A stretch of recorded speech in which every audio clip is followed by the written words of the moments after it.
amazing Mo Anderson. How could we not lead into that with success through people? You've exemplified that for us. Thank you. Mo, welcome.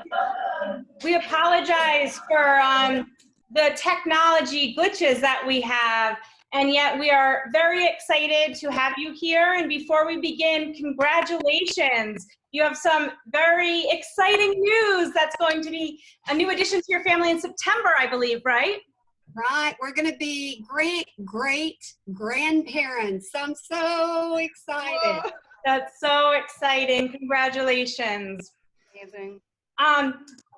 Before we start, Richard, is everyone healthy, happy, staying We're safe? doing good. I'm recovering from some surgery I had 5 weeks ago, and I'm doing great.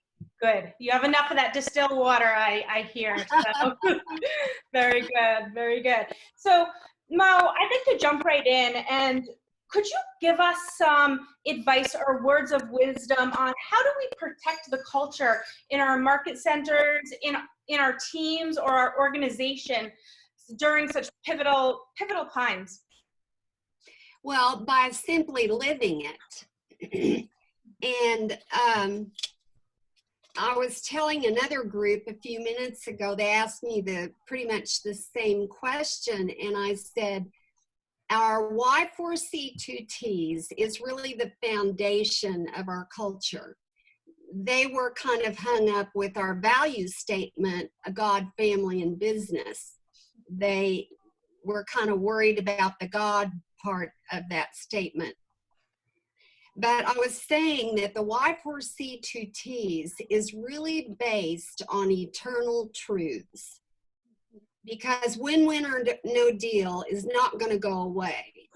Even in coronavirus, the law of gravity, which is an eternal truth of physics, doesn't go away. Now, the actions you may take may have to change, but the truth will never go away. Truth is truth, and it'll last forever. Like when she read those off, like success through people. Success in Keller Williams is achieving things through people, but we may have to do it a different way. Just like I was told by a Michigan person that a Michigan agent took 11 listings yesterday, and it was all done without him having to go to the houses. Yep. He looked at them through virtual stuff. That's great. So we may change what we do. Like one market center has adopted a restaurant and another business, and they're trying to save that business from closing. So they all called their sphere of influence to encourage people to order food from the restaurant. And I don't know what they did with the other business, but the restaurant guy called Keller Williams and says, I don't know what you're doing, but please keep doing it because my business is fabulous. See, all of their customers and clients called that restaurant. So that's an example of a way that they're changing what they do to spread the Keller Williams culture that we already have. Amen. I can do that kind of a lot of other, things that are going on out there if you want me to, but that's one example. No, I think that's great. And what you said of us, we're still adhering to our same principles. We just might have to step outside of the box and look at how to tweak what we've done in the past. So thank you with that. And fear, I'm sorry, go ahead. Well, no, I mean, to that point it's a great lead into the question. And you wrote a message to all of us in KW, and you reminded us that creativity flows in the absence of and challenges us to allow our creativity to flow as never before. And so what words of wisdom do you have for some of our associates, some of our leaders, all of our leaders out there that may be struggling to push their fears aside during this time of uncertainty? I'm concerned for our people, Mo. So what advice do you have? Sure, you're concerned. We're all scared. We all experience fear. And if you have an agent that tells you they're not experiencing fear, they're telling a fib. Because we're all experiencing fear. I have 3 market centers that I need to shore up. I've got a region I need to shore up, and I'm Gary's business partner, so I have an international company to shore up. And those cash calls aren't in thousands. Those cash calls are in the millions. So, see, I sit here and I'm fearful because all this money I've saved through the years may not be enough to cover all that. So we all have fear. Now, we all may do different kinds of things to boot it out of our head, but the way I boot it out of our head is I memorized a Bible verse when I was a child, and it says, God has not given you a spirit of fear. He's given you a spirit of power. That's confidence. Gives you this power. Power, love. Well, we've all experienced love in Keller Williams. You know what that's all about. And of a sound mind. So it's power, love, and a sound mind. Well, a sound mind means mindset. And there are 4 truths about mindset that I want you to remember. By changing your inner thoughts about something will change the outer aspects of your life. So how you think about it inside your head changes what can happen in your real life going on. That's truth number 1. And that is really, really powerful when you really understand that the way you think could actually change your circumstances. Truth number 2 is what you really believe is true. If there is something that you really believe it's true. For example, like the Michigan agent who took 11 listings yesterday believed he could get listings yesterday. He believed that was true. He got 11. And one of their agents from their phoning got 4. Wow, that's great. We're going to have to get him on a call next week. They believed that it was true. Now, here's the issue. If you really believe something is true, it sets up inside your head a desire to do the things that will help it come true.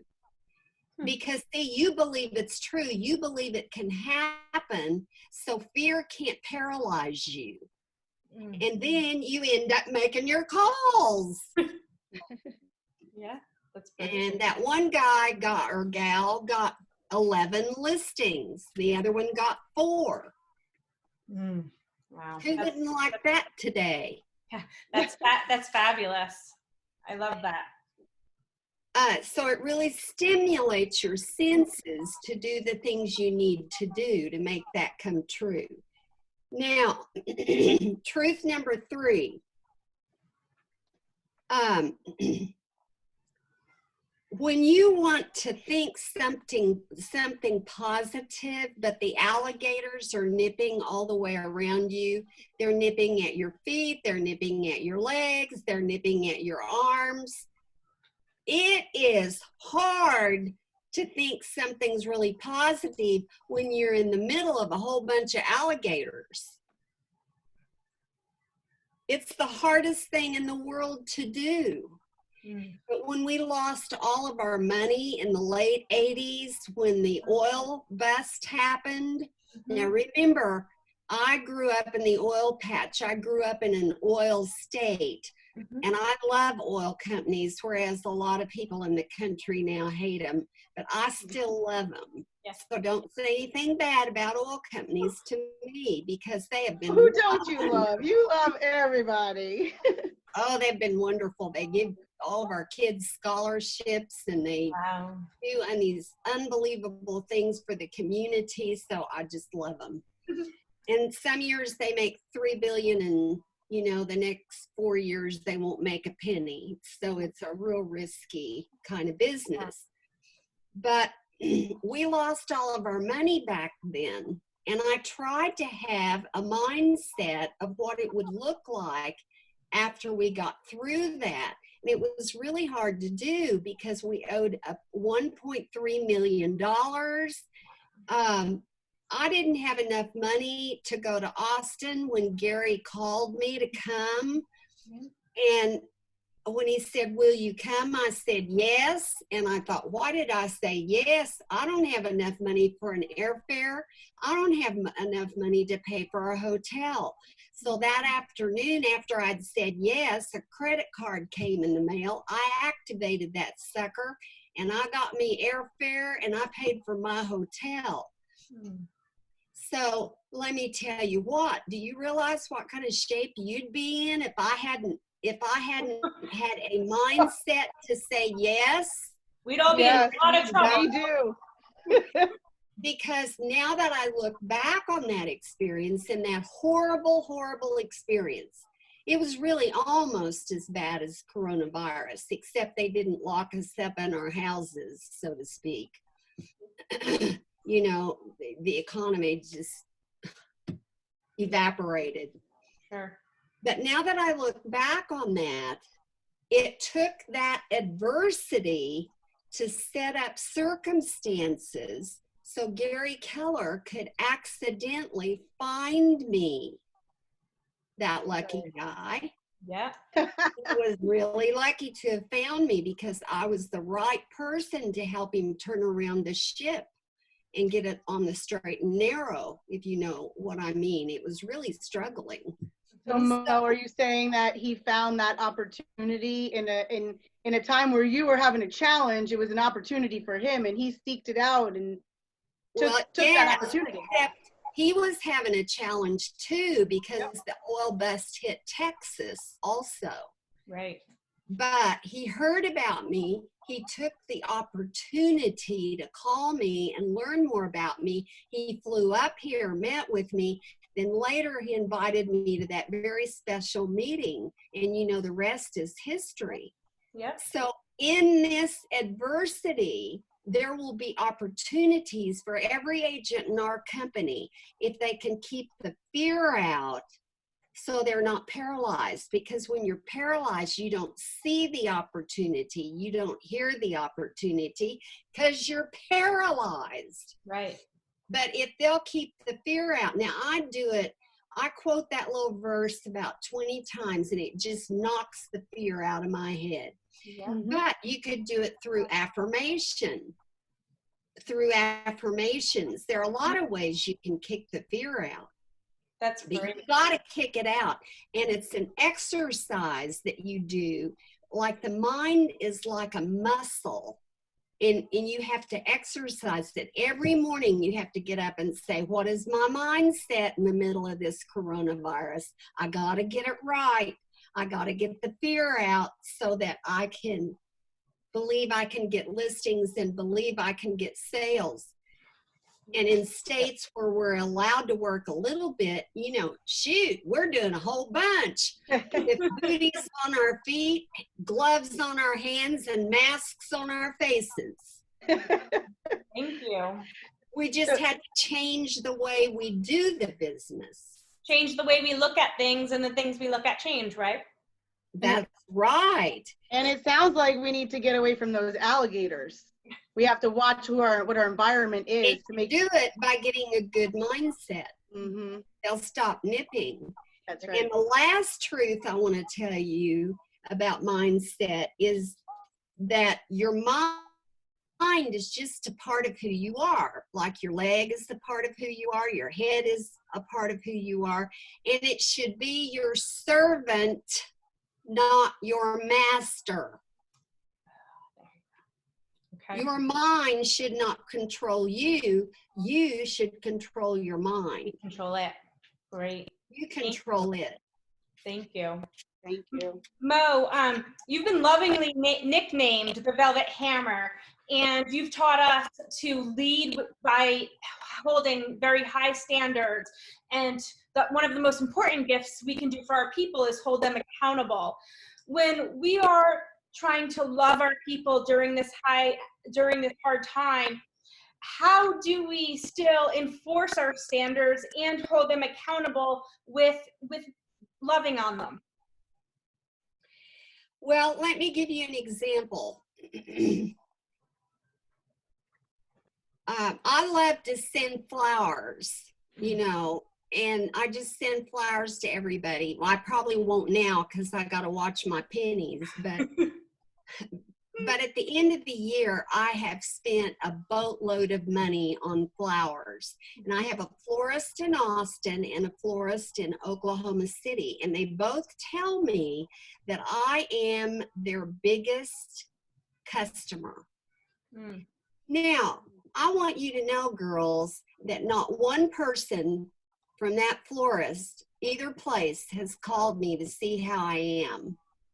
Wow. And you're their I biggest have a customer. restaurant in Texas that I take Keller Williams people to. It's the restaurant in the old hotel, in the Driscoll Hotel. Yep. Driscoll. Mhm. Yep. And here I have a restaurant. I spend thousands of dollars taking Keller Williams people to those restaurants. I'm probably one of their better customers.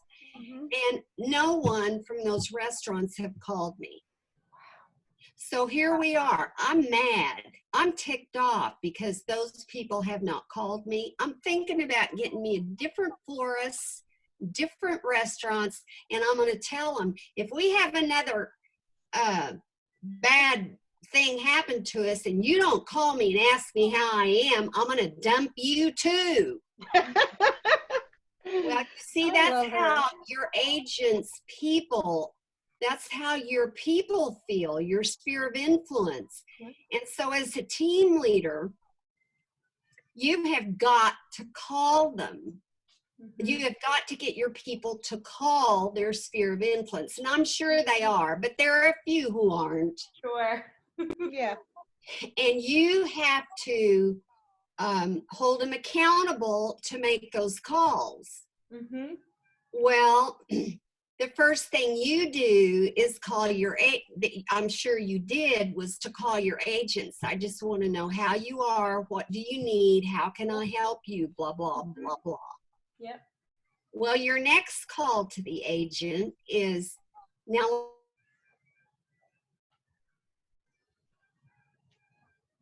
for example, a Keller Williams agent in Orlando called Oliver Spear, just loving on him, that first call. And she said, if there's anything you need, call me back. And a woman called her back and said, I'm elderly, I need my prescriptions. Can you go get my prescriptions and bring them to me? Well, she got her address and found out she lived over an hour away. But because this agent wasn't paralyzed by fear, a thought popped into her mind. Why don't I find an Uber Facebook group? She found an Ocala, that's where the woman was, Facebook group, called an Uber driver, and that woman had her medication in less than 30 minutes, and she thinks that agent is a genius. And the bond that now exists between that agent and that woman, who's she going to call when she gets ready to sell her house and move into assisted living or whatever? She's going to call that agent. Absolutely. So Serving. you brainstorm, like another market center. They have adopted, have I already told you this, the restaurant? Yes, yeah, you told us. Okay, I told Fabulous. you that. Yep. But see, there are all sorts of creative ideas going on that your people will think of as you brainstorm with them that will change their life because they're free of fear. I love it. And I find it so, it's so You say to them as a team leader, well, listen here, darling, I'm gonna be giving you an idea every day, so get ready. I love it. An idea away. Mary Beth. well, that's exactly what I was going to say is, you know, if we could love on our people and just give them action, and as team leaders connecting throughout the country, throughout the world, and we're hearing these wonderful stories of success in this time of challenge, it's great that we get to bring it back to our market centers and we kind of bring it to our group and let them get creative about it. But as a leader, we do have to bring those ideas sometimes, and it's okay because we've been built for a time like this. Well, that's right. And Julie, you mentioned the distilled water. Yes. And Yes. I ended up with 103 gallons on my front porch. That was because an agent called her sphere of influence. She spent all day driving around picking up that water. 103 gallons. That's so I'm now amazing. giving some of it to other people who need it for medical reasons. Absolutely. But see, that happened because her sphere of influence was so eager to help. We had an agent die yesterday of corona. Yep. And now there's medical bills, there's hospital bills, and there's a 12-year-old daughter who needs a scholarship fund. So the market center set up a GoFundMe account, but it hit 3,000 and they were kind of discouraged. And I said, get your agents to call their sphere of influence and say, we've got to help this person because they've got medical bills, etc. And if you can give 50 cents or you can give $1,000 or anything in between would be so appreciated you can't imagine. So some of them started calling their sphere, and guess what happened to the GoFundMe? Zoom. I'm sure. And a lot of times, Mo, people want to help and yet they just don't know how. So They don't know what to do. Exactly. So bringing your sphere into this and offering them ways to help and give back is another touch. Now, one other thing that some agents are doing that's working really well is after they've done the warm and fuzzy and lovey stuff for several times to their sphere, one of them called their sphere and said, and it wasn't even his listing, it was somebody's listing in the market center. He said, I just want you to know that we've got this little 3-bedroom, 2-bath house that would make the best rental property in the whole wide world because it's as cute as it can be. The house is. It's really a cute house. And he said, I'm trying to get a list of grandmothers and grandfathers who want to buy an investment property for their little 3-year-old or whatever grandchild. And when she gets ready to go to school, they can sell it and take the equity and put it in their college fund. He got bunches of names from from his sphere, and some of his sphere was interested. So he's selling rental houses to these people because some of them still have money. Yeah, That's right. Absolutely. That sounds like a Gene Rivers. That sounds like Gene Rivers in the heat pool. Yeah. Yeah. Mary Beth, I think you had something else to ask, Mo? About when we get on the other side of this crisis. Yeah. Yeah, so I foresee us out of this crisis. Let's see us on the other side, and I would love to know, what would you like to see come from this for our communities, our market centers, our teams, and most importantly, for our families? If there's one lesson that comes from it. Let's start with the agents and the market centers. I see in my head agents calling their sphere of influence, like 3 times a week for a different reason each time. Okay. And I see them doing business just because they're calling them. And I see in my head them having a lot of leads by the time this is over. And they will be so busy, they'll be thankful that we had a crisis that forced them to start making their phone calls, and that they will make more money than they need. I love that. So they can save it and they can give it away. Yep. That's wonderful. I love that. Great. That's what I see. Now, what else did you say? You said agents, market centers, and what else? our community? Market centers, teams, most importantly, their families. Well, their family will see how much productivity came from calling their sphere. And they'll even be more behind their real estate parent than they were before, because they're seeing with their own eyes what's happening as a result of making calls. And then when they grow up and they become an agent and take over their parents' business, they'll get it a little bit sooner. I love it. Before you go into your next question, I just want to put a plug for Mo's book, A Joy-Filled Life. It's the 7 pillars of a joy-filled life. This has been transformational for my life. And the stories in here about your childhood and your conversations with your dad about money, Yes. I want to tell you have personally impacted me. And so if you haven't read this, it's a really fun, good, you get to know Mo, and great lessons in every chapter. So Well, it's thank kind you for of this. a good book to read during this crisis. It 'Cause is. There's a lot of lessons in there that apply That's right. during Might this be time. Might be a good book club, Mary Beth, for us to do with our teams. Me, yeah.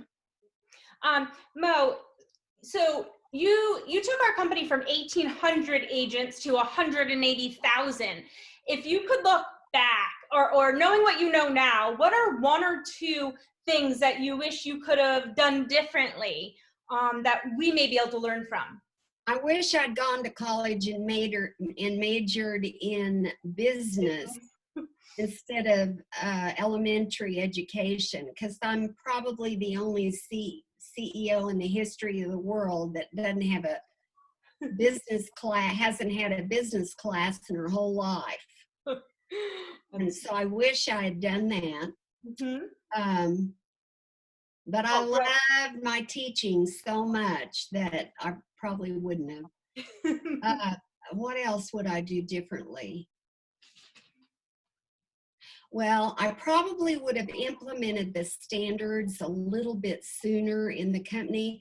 I was so busy figuring out how we were going to make enough money to survive that I did that a little bit later. Okay. When was that? Pardon? When was that? When did you introduce us to the Y4C2Ts? Well, Gary introduced everybody to the Y4C2Ts, but nobody really understood what it meant and they didn't follow it. I feel like so he gave birth to that. I just feel like I'm a person who helped it come alive. For sure. If you know what I mean. I didn't start implementing standards really until probably the 2nd year, because the 1st year I spent so much time on cleanup, because in the first few months I was there, I closed 15 offices and I foreclosed on 5 regions. Yeah. Yep. Wow. So Sounds like a standards, right? Well, to that point is like, does that sound, that's what sometimes we need to do, is to clean house and look at what what mess we've created, or what has changed and maybe doesn't work still when it used to work. And I mean, you just kind of came in and made it work for us. Well, see, in the company I built before Keller Williams, before I'd even heard of Keller Williams, I made certain that when I interviewed an agent, I gave them a written sheet of what was going to be expected of them.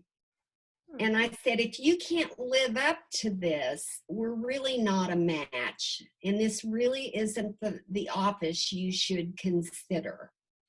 And it was things like, you don't miss a team meeting unless there's a death or you're sick or you're out of town. Obviously, you have to miss it then if you're on vacation or something. Sure. Well, see, as a result of that, I had about a 98% of my people came to the team meeting. Because well, I spent hours trying to make them fun and educational. that's fantastic. So I had things like I expect you to spend 2 hours a day, is what I had back then, calling the people you know, and then meeting people and adding people to your call list. We didn't have computers back then. Great. That's unbelievable. So I had all of these expectations. And so then see, when they didn't do diddly squat, I would sit down with them and I'd say, I'm going to give you 30 days. You don't do what you're supposed to do in 30 days. We're just not a match. And I'm not going to let you lose money. So it was kind of 2 strikes and you're out. I love that. Later, I changed it to 3 strikes and you're out, but so to speak. But you have to let people know what the expectations are. Mm-hmm. Because if you don't, human nature just is such that they're not going to do what they're supposed to do. Sure. So you just love on them like crazy, then you stick the dagger in, and then you love on them some more. That's your sandwich. Sandwich method. Thank you so much. Yeah. So what does it actually look like to have a servant leader's heart? To Mo Anderson, how do you identify that servant leader's heart? A servant leader is one who just loves to see other people achieve. They love to see other people have their needs met. They love to help other people. They just love other people. Right. And they love themselves enough to take care of themselves so that they can be servants to other people. So that's what a servant's heart looks like. You don't do what you do to feed your own ego. Or it might for just a minute, then you catch it and you shove that out of your head and say, I'm not doing this to make me look good. I'm doing it because I'm helping another person. Thank you. That's a blessing that nobody can take away from me, because I'll be blessed if I do that. I love that you do have to be careful, because there is a moment, and I think everybody, we're human. That's right. And a lot of our agents and leaders have a very, everybody has a bit of, it's not an ego, but there's a confidence that we're gaining, right? Honey, it's called ego. And so it's great to hear from you to say that it does happen, and it's just, wait, hold on, what am I doing this for? And are the interest of the people that I'm serving, is that really what is in the front line here? Or am I putting me first? And this would be a good time to check yourself when you're making those calls and doing the activities in your database. You really are serving the community and the people right now, maybe without even $1 for the next 3 to 6 months for some of our areas. Well, that's so true. And let me give you a personal example. All of you know how much the inspirational morning means to me. I love doing the inspirational morning, and I won't give it up, Good. I just want to do that until I die, if I physically can. Amen. And every year before that program begins, I have the Keller Williams prayer team in the green room with me behind stage. And I say, girls, pray for me that I take my ego out of this. I'm so excited to get to see the agents and they get to see me. And I'm so excited that I get to teach them some principles about hospitality, showing love to other religions, showing love to other people. And I say, help me, pray for me to be an instrument, not be thinking about myself. And those gals just pray for me like crazy.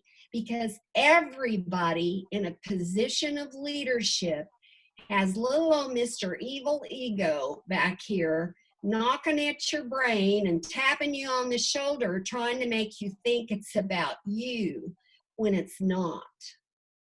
Thank you. And I think one of the reasons why the inspirational morning, because see, my whole goal and desire deep in my heart is for those people to be so moved in their heart when they hear these stories that they'll go home, get off their duff, and go do something wonderful for somebody. Yep.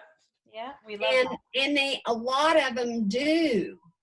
And if I make it about me, that'll stop, because it'll kill the Holy Spirit's ability to move on the heart of a person and speak to their heart and let them know what they ought to do. Sure.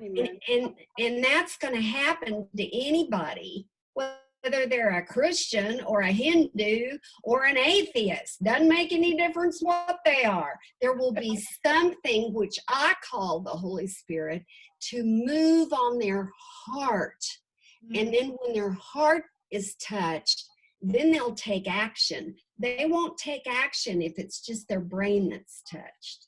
Do you hear my point? Yeah, absolutely. Yeah, I could actually give you an example, and I think you know this, and a lot of our viewers may know this, but because of you and because of that book and because of your influence inside of my journey here with Keller Williams for the last 16 years, I too took action 5 years ago and opened up a faith-based women's transitional home that runs purely on profit share. And you blessed my ladies at the breakfast with a whole bunch of books. You were able to take care of the shipping because we had to get it out real quick so that we could get a couple cases of books. That was 5 years ago, and I am proud to say that we have helped over 8 families, and I would say 22 children at least, get through some really tough times. And it's from your inspiration that you encouraged me to do that, and I thank you for that. Well, it was really Perth Amboy, New Jersey. It was really God's inspiration. Yeah. He just used me as an instrument. So Yeah. that's why it's so important for me to try my best to keep that Mr. Evil Ego out of the picture, because that's when it flows through me or flows through the stories at Inspirational Breakfast and hits your heart. And then you took the action. That is just so neat. I love it. I love it. And I make sure that everybody gets a flight that leaves after Inspirational Breakfast, because I know how much it's going to impact that emotion, which is going to take them to action. And I thank you. I love you so much, Mo. You have no idea how you've impacted. Here's an air hug. Air hugs. Yeah. Now an air hug ends in hugging yourself. So Mo, I want to be cautious of your time. I know you've got a very, very packed schedule. So actually, I'm pretty good right now. Okay, then I'd like to ask you another question if we could. Yeah. Would you speak to the women on our that are here on our calls and live with us, as we're trying to be successful businesswomen, lead teams and mothers and wives and lead our family? What has always been your inspiration to keep everything in alignment? Sometimes that gets a little tricky. Well, when I did Keller Williams, my kids were grown and gone. Because remember, I met Gary when I was 54, and I became CEO when I was 57. That's 57. And I have That's inspiring. And I have 60-year-old women telling me, "Oh, I'm too old," and I just want to. That's so silly. It's pathetic. Anyway, so I didn't have children at home when I was building KW. And the first year, Richard was here finishing up a doctorate degree in pharmacy. And see, so I didn't have any responsibilities at home. Mm-hmm. But when I built my first company, I did have, the kids were in junior high. Karen was in junior high and Rick was in high school. Mhm. And let me tell you, I've got some regrets because I didn't get to all of Karen's sports, her basketball games, because she was a cheerleader. And I regret that. That will be a regret I have to, when I go to my grave. I didn't see Rick in every single, he was a runner. That was his sport, was running. And I didn't see him in all of his meets because I was building a company, and that's so time consuming. Yep. And I have a regret about that, and that will be with me when I go underground. And so I just want to encourage you women to think through what you've not done that you wished you would have. And maybe you can squeeze that in while we're locked down. And for those of you who have children to educate, I don't know how you do it, but I do know that if you get a model, for your educational thing, and I hear there are some wonderful ones out there, it will enable you to do it in a short period of time, which will leave a portion of the day for you to do the things with your kids maybe you haven't ever done before, which will leave the rest of your day for you to make your calls, your real estate calls to your sphere of influence, 2 and 3 times a week, or, sticking the kids in a room where they watch a movie and you and your husband have an hour to yourselves. It's really, really, really tough. It's so much easier when the kids are in school. Sure. Yeah, you just made a really good example.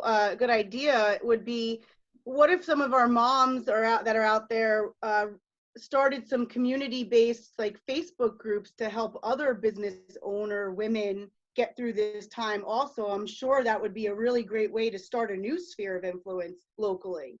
And maybe help save their businesers. And let marriages, me give a probably. story that happened with one agent, and this agent was also in Florida. Her daughter loved dancing, and so and the teacher closed the studio because she had to. The government said you had to close.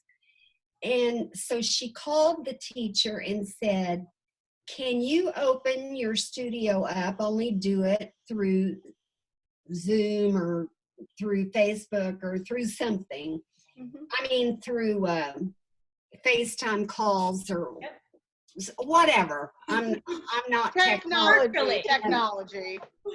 And so the woman said, well, she said, let me think about it. So the woman called the agent back the next day and said, if I could figure out a way to charge a small fee, she said, I figured out how I could do it technology-wise.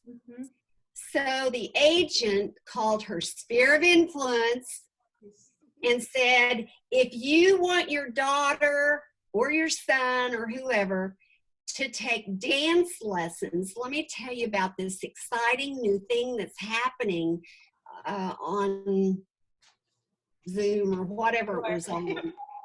And so she found, I don't know how many students through her sphere of influence. Call your neighbors if they want their little girl on, let me know. And anyway, the teacher is now going to be able to save her dance studio because she's found a way to teach them digitally. Isn't that amazing? That's so great. And what it does. I love that story. Yep. And I actually shared that with my team because I loved it so much. I said, look what Mo was writing here. This is what we need to be doing with our local business owners. We have the answers in the MREA, the one thing on all of our calls and our KWRI calls. The answer is there to help everybody that's in business. Forget about real estate, it's business. And I just love that example. And then you say, You know, I'm looking for a grandmother and a grandfather to buy this cute as the bug house, Yeah. you know, for their grandkid at Yep. the end of the conversation. Love it. Every day. I think we have one last question, Mary Beth. One last question is, being a woman of faith, God, family, business, how has your faith gotten you through your difficult times in your life? And we know you've shared with us on a national level, you have had some real challenges with the house and the business, and you just said 1.3 million. How has faith gotten you through, and what can our people hang on to during this time? From Mo Anderson. Well, I always lean into faith during adversity, and I don't care what you are, if you're Jewish or you're whatever you are, you can lean into faith. Because I understand that this life is really short. I mean, here I'm going to be 83 2 days before Red Day. 83! And it just seems like the other day when I was 40. Do you get my point? Time flies like you wouldn't believe, especially the older you get. And I understand that where we are on earth is a temporary place. And I know my real home is not here. And so I lean into my faith because I have a glorious hope. Yesterday, Easter was, you know, that glorious day where I know I'm going to be okay when I'm gone. And when you lean into your faith, it's just kind of like a magic. It just helps you lift above your circumstances, as bad as they are. And I didn't put them all in the book because I didn't want to embarrass my kids, and I didn't want to embarrass people who, you know, I just put a few in my book. And, you know, we've had a son who was alcoholic, and that was just the most horrible thing in the whole world. He's fine now and has been sober for years, but let me tell you, it was hell to go through. So I've had a lot of adversity, but every time my faith has been able to lift me up. And that's what it's meant to me. Thank you so much.